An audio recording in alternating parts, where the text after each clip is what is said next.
What is up, YouTube? My name is Palomero. I'm a Texas realtor, proud son of the Rio Grande Valley, and a reformed bad boy. Welcome to my YouTube channel.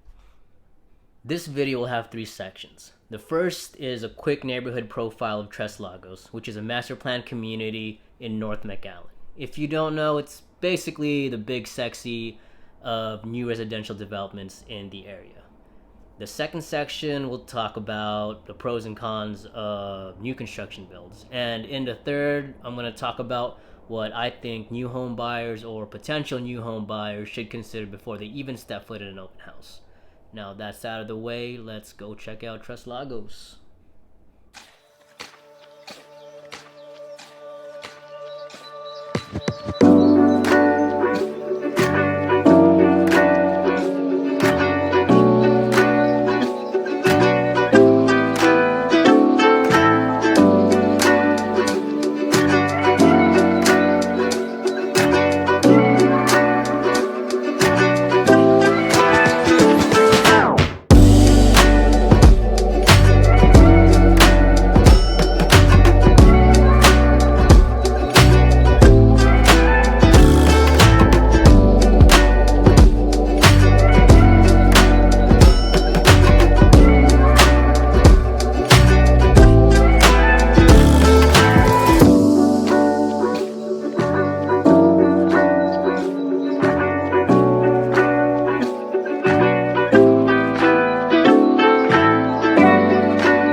Shout out to Gio at Skyline Medias for that sick footage. If y'all are looking for aerial videography or aerial photography, go ahead and hit him up if you're in the greater McAllen area. I'm going to link his information in the description.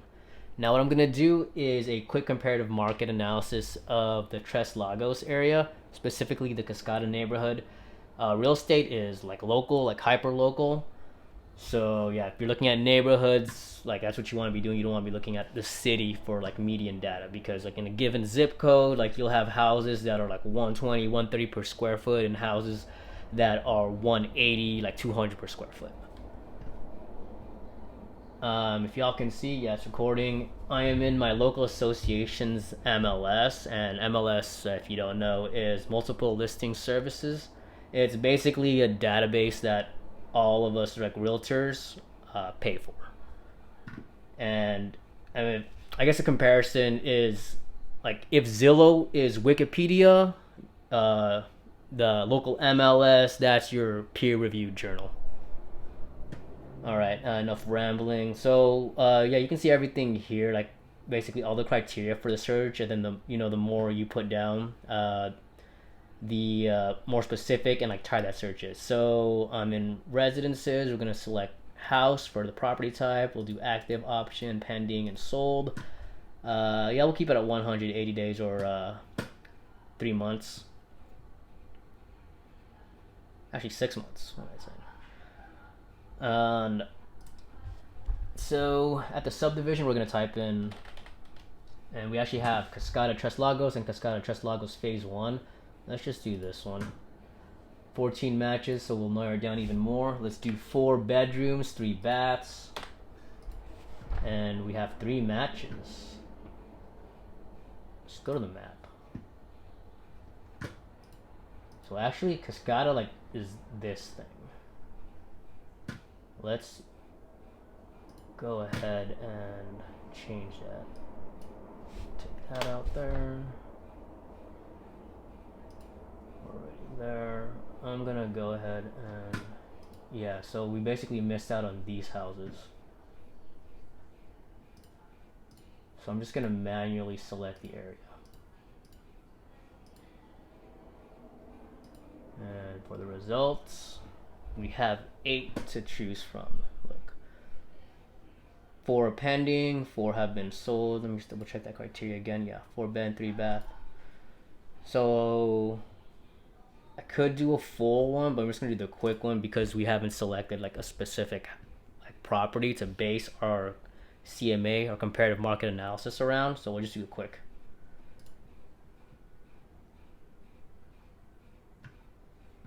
And there you go. That didn't even take like 2 minutes. Yeah, so these are the houses. You have the pending properties, the sold properties. It looks like the oldest one was built in 2021. Price per square foot, at least sold price, the lowest was 173. The highest was 191. The ones that were still pending, if we go directly into that one, uncheck that. Yeah, looks like it went on the market last November.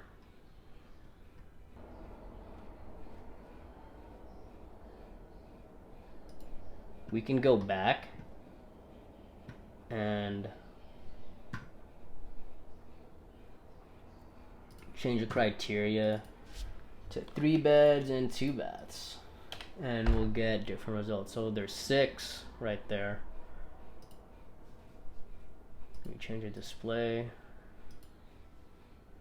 Do another quick CMA.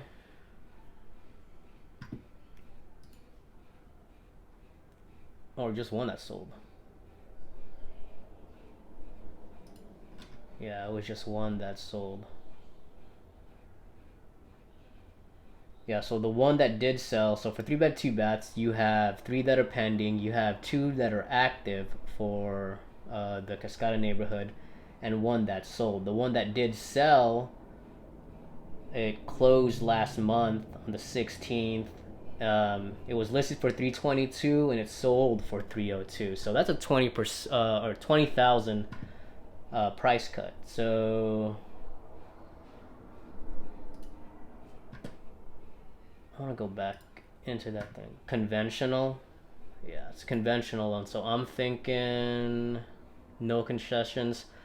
I'm thinking it didn't appraise for 322. So basically to not lose a sale, and the owner is Esperanza Home. Yeah, so the builder owned it. So probably to not lose a sale, they agreed to a price cut. At least that's what I think happened. I mean, I don't have access to the contract, but that's what I think happened. So yeah, if your agents, like whether it's your real estate agent or it's your loan officer, if they're pushing you, telling you that prices are not dropping, I don't think they're like accurate. And also, your agent shouldn't be pushing you. That decision should be like yours and yours alone. So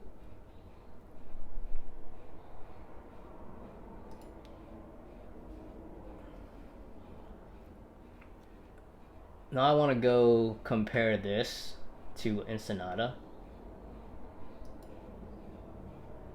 Let's delete that shape. Ensenada is basically this area, if I'm not mistaken. Let's do 4 and 3.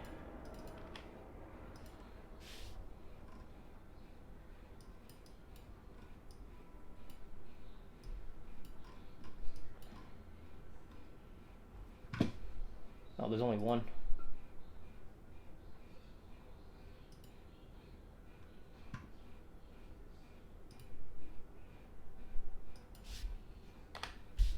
Actually, there we go. Map. Yeah, I believe this is Ensenada and this is Aquilina, if I'm not mistaken. So let's do that.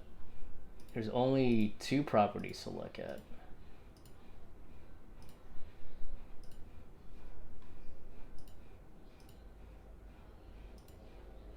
If we do CMA for Ensenada, it's a lot cheaper. So it's for the 4 and 3 baths, 4 beds, 3 baths, it's like about 140 ish for per square foot for sold properties. Yeah, so just in like these neighborhoods aren't, they're like literally the next neighborhood over. So in just that like small distance, you have a difference of like $30 per square foot. And it just goes to show you that, like, yeah, real estate is super, super local. Couple more things about the Tres Lagos community. You have the commercial plaza, which is made of 3 buildings. Now, the first 2 buildings are already leased, or at least they're reserved, and the third one is still accepting applications, at least according to the website and to the sign up front. There's also a couple schools either inside the community or just across the street. You have Idea Academy, the McAllen campus inside it. You also have the Texas A&M campus inside it, and I'm sure you've seen them like in the drone shot. And I'm gonna go ahead and throw that video in there, or that drone shot clip. You also have the Ann Lee McGee Elementary School across the street. Now, keep in mind that school is zoned for Edinburg. And you also have parks, an amphitheater, a sports field, the tennis courts, and the basketball courts. You also have a food truck park, and once a month, Tres Lagos has a farmer's market, which I still haven't been to. Now, is it worth it? Does it live up to the hype? That's up to you to decide. Market value is what the average buyer is willing to pay for any given commodity. Let's talk about new construction homes. Now, according to my boy Barney Stinson, new is always better. But is it? Pros first. It's new. You're going to be the first resident or residents ever. There's no wear and tear yet. You can customize the layout. There's no need for updates. New builds will also have lower maintenance costs, and they tend to be more energy efficient. You also have builder warranties. Now, I should point out that builder warranties differ from builder to builder. They're also different from a home warranty, and home warranties are not the same thing as home insurance. Now, this is directly from the Federal Trade Commission's website. Builder warranties for newly built homes generally offer limited coverage on workmanship and materials for specific components of the home, like windows, heating, ventilation, air conditioning, plumbing, and electrical systems. The length of coverage varies depending on the component of the house. Things like siding and stucco, doors and trim, and drywall and paint are covered for a year. Coverage for HVAC, plumbing, and electrical systems typically lasts 2 years, and some builders cover major structural defects for up to 10 years. Finally, you have the buyer incentives that many builders are offering, including the builders down here in the valley. Now, let me throw these up on the screen. These are from Esperanza Homes.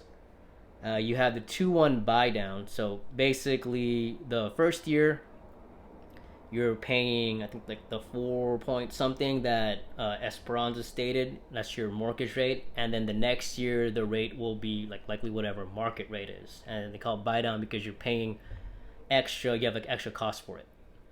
Then you have the seller assistance that the builder's offering. So I think it's going towards your closing costs. So the builder will pay some of those closing costs, maybe all of them.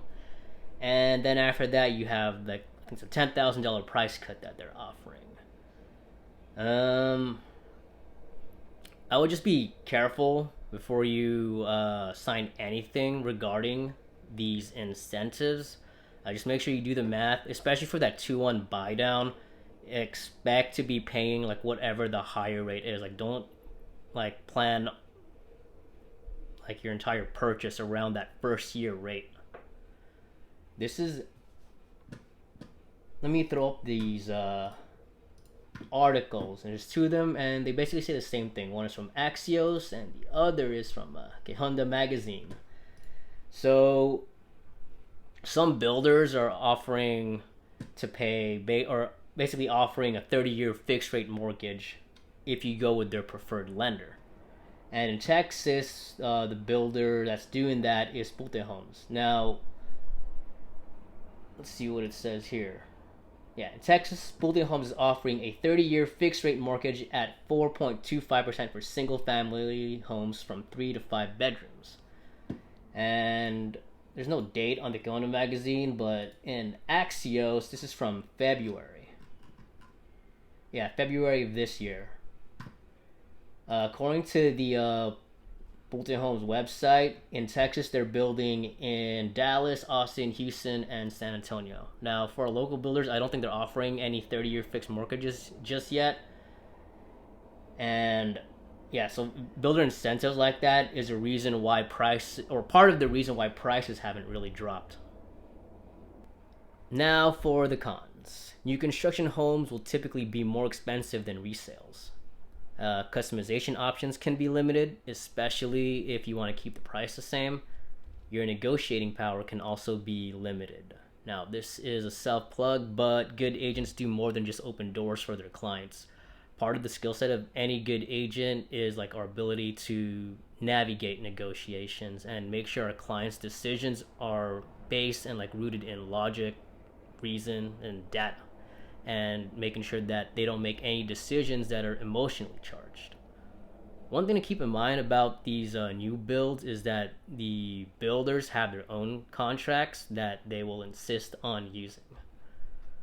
Another con of new builds is a longer timeline, so unless you're moving into an already built house, you will likely have to wait 3 to 12 months before you move in.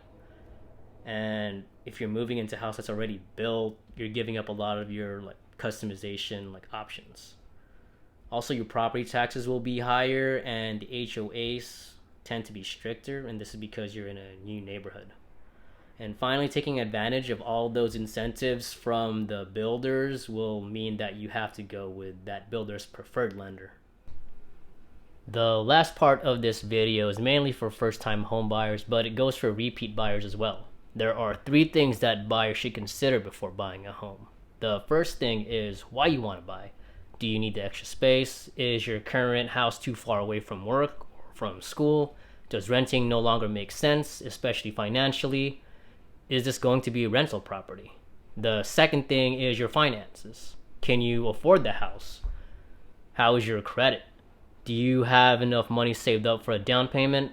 Do you need to cut expenses? Assuming a given monthly payment, what's your DTI or your debt to income ratio going to look like?